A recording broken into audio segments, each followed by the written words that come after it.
Good afternoon, and thank you for joining us. I'm Naja Sherman, and welcome to CBS News Miami's 4 p.m. Quickcast. I'm Naja Sherman, along with Next Weather meteorologist Dave Warren. You're keeping a close eye on Tropical Storm Erin. Tropical Storm Erin, close eye, right? It continues to move west across the Atlantic, so we will look at new information coming in at the top of the hour.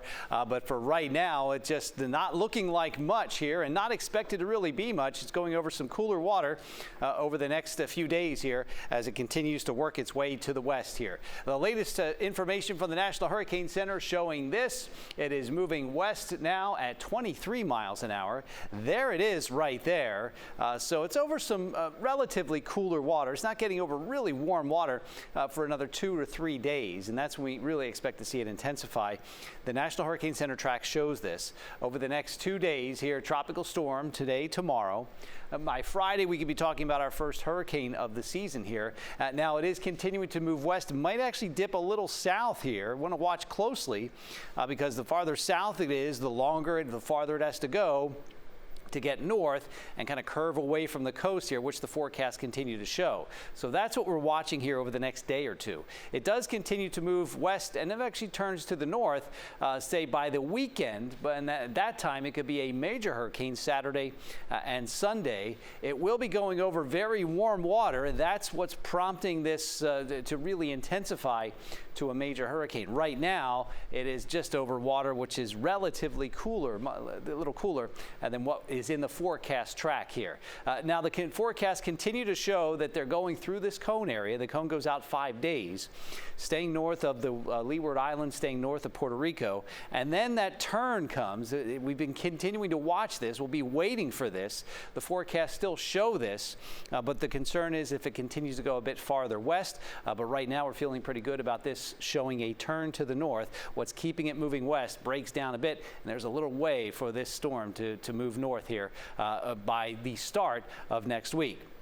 So that will be the story, what we're watching here over the next few days. What we're watching today is a little more sunshine. Storms over the interior here along the East Coast. Temperatures have climbed up to 90 degrees, but it feels like it's over 100, maybe up as high as 105 at times. So a hot day without the storms around. High pressures right overhead here, and that is keeping us dry. Hot and humid tomorrow, but then we'll get these showers and storms developing, and they do work to the interior. A little more moisture tries to work into the area. Our next weather rain tracker shows that it's quiet overnight tonight, quiet in the morning there tomorrow. There's your sunshine when you wake up tomorrow. Now, the storms will be developing late in the morning. There they go. They're trying to fire up here right along that sea breeze, but they're just increased a bit.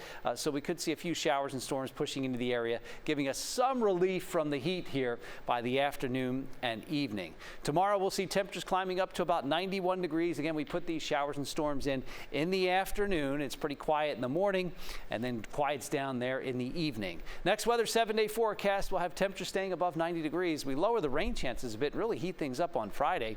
Saturday and Sunday here, lower 90s as that breeze continues out of the east to southeast, and we're tracking Erin, so we'll expect to see showers and storms that do work their way through the area. Next Weather team is making sure that you are prepared. Scan the QR code and find all the tools you need to help you get ready. You can also find our 1-hour special. It has important information for you and your family this hurricane season. Just go to cbsmiami.com. Now at 4, we are waiting to hear about a possible update on the controversial detention center Alligator Alcatraz.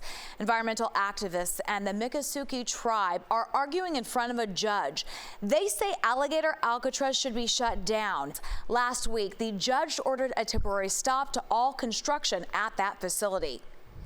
A second accuser has come forward telling sheriff's deputies that a chess teacher inappropriately touched them. 50-year-old Christopher Stormont was arrested last month. He was charged with sexual battery on a 6-year-old boy. Investigators say it happened while the boy was taking private lessons with him in Pinecrest. MDSO is putting out a safety alert and believes there are more victims. State Senator Jay Collins was sworn in today as Florida's lieutenant governor. Florida Governor Ron DeSantis made that announcement during a press conference in Tampa. The seat has been vacant since February. That's when Jeanette Nunes was appointed to be president of FIU. Collins is a former Green Beret. his appointment could indicate DeSantis may support him as his successor. Police tell us they detained 60-year-old Michael Jablonski. A 35-year-old woman claims the man took her against her will from an undisclosed location in Davie and sexually assaulted her. She says he was a family friend. The woman says she got help from a Publix employee when the man stopped at the grocery store in Port St. Lucie. Jablonski is facing several charges, including resisting arrest. Fire crews are investigating a possible construction fire at a timeshare resort in Sunny Isles Beach. Guests were forced to evacuate for hours. This was at the Newport Beachside Resort on Collins Avenue and Northeast 163rd Street.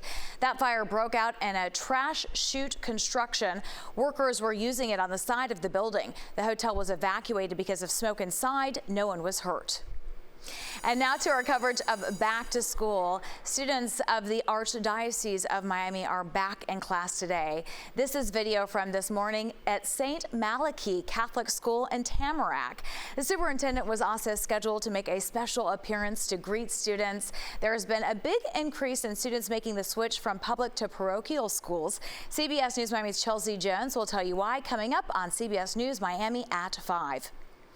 A federal takeover of Washington, D.C.'s police force is underway as President Trump prepares for a high-stakes meeting with Russian President Vladimir Putin. CBS News Miami's Erica Brown reports from the White House.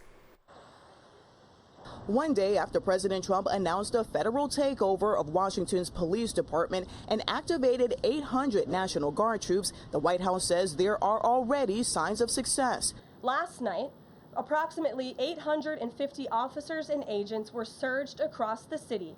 They made a total of 23 arrests. A total of 6 illegal handguns were seized off of District of Columbia streets as part of last night's effort.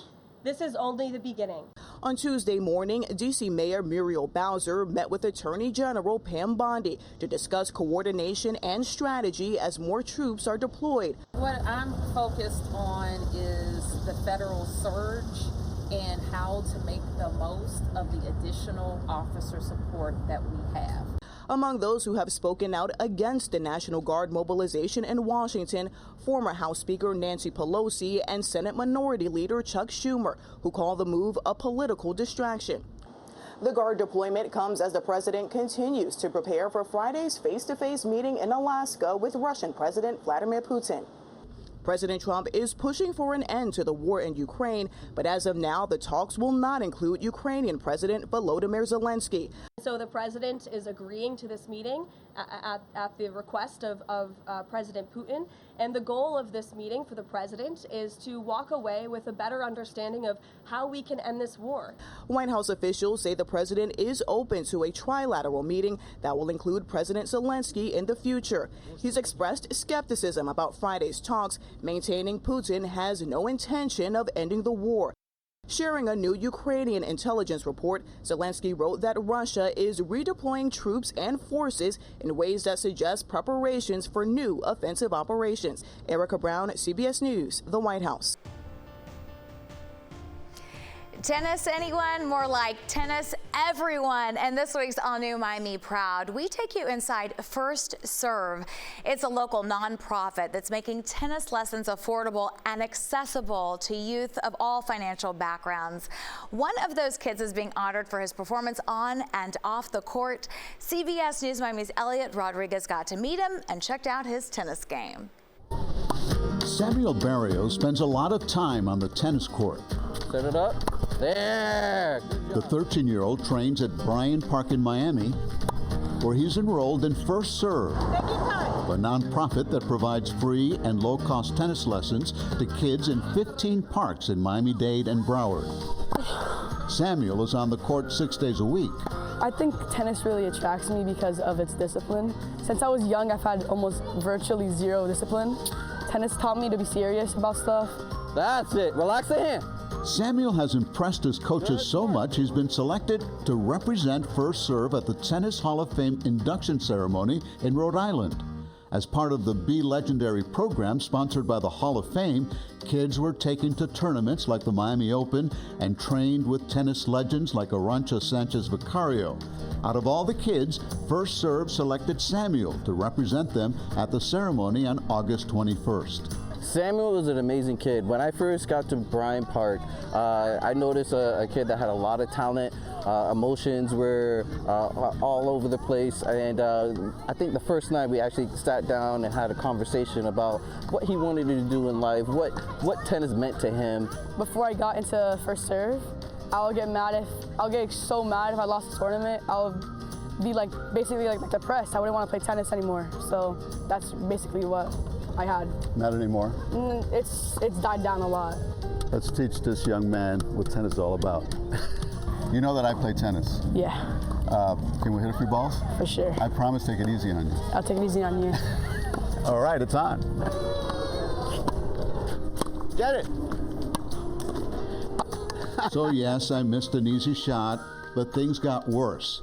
On the next point, I nearly killed the cameraman. Oh. I'm happy to report that cameraman Leon Gonzalez is okay. And Samuel, who enters the 9th grade in the fall, continues to improve and impress. I feel really proud of myself, and I feel extremely excited, and I feel honored, honestly, to be representing First Serve. Samuel told me he doesn't necessarily want to become a tennis professional. He wants to get a tennis scholarship to a good university and study to be an attorney. In Miami, Elliot Rodriguez, CBS News, Miami. All right, even better, and we are rooting him on. That's your CBS News Miami Quickcast. I'm Naja Sherman. Stay tuned for more news right here on CBS News Miami, and have a great day.